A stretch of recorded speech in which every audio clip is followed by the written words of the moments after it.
Today I'm going to be reviewing this Witoror fishing lure set that was recently sent to me by the brand. This is with 144 pieces inside, but that does include all of the little tiny pieces as well.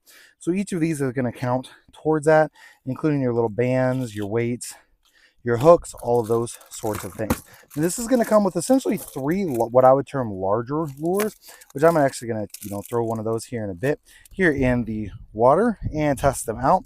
That's going to come with those, going to come with little frogs, is going to come with some bigger hooks as well that you can use. So a variety of those sizes are going to be in there that you can easily hook up for your bass. You can try that out with these different soft plastics. You can use the little bugs, little frog. So it gives you a variety of different options for those. It does come with this cool little pair of pliers as well.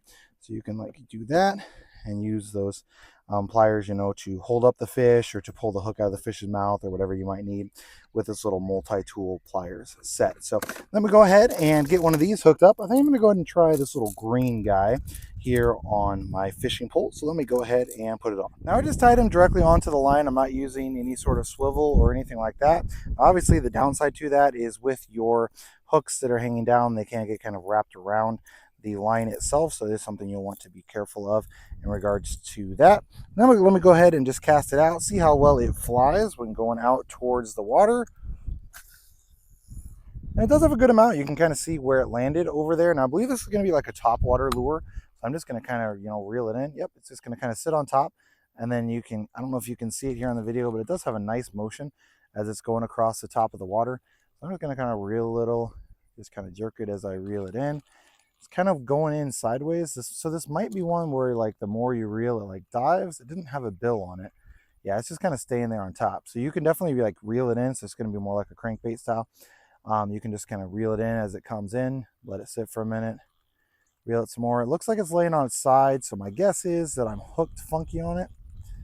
And again, yep, it's got to be kind of hooked on the side. The line is a little bit. That the hook got caught up in the line as well, which again is going to be why you'll want a swivel attached to the top of it. But that's what it's going to look like. It is going to just be kind of a top water lure, just going to kind of sit on top of the water. Now I fished with that one for a bit, didn't get any bites. Now I really think it's best to have a swivel on it, so I'm going to go ahead and do that now. I'm just going to go ahead and put my swivel onto my line. I'm just going to tie it back on. I don't typically use a leader. I know you can, but I'm not going to be messing with that. But this does come with a nice variety of swivels, things you can choose to use with this as well. So if you're want to tie it directly on, you can certainly do that.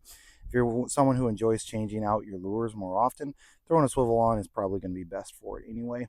One, it makes it easier, and two, then you don't have to worry about, you can tie it on so much easier than you can tie on any of the variety of different lures. So got that tightened up on there. Let me go ahead and cut off this little strand, and then we'll try one of these other lures that it comes with.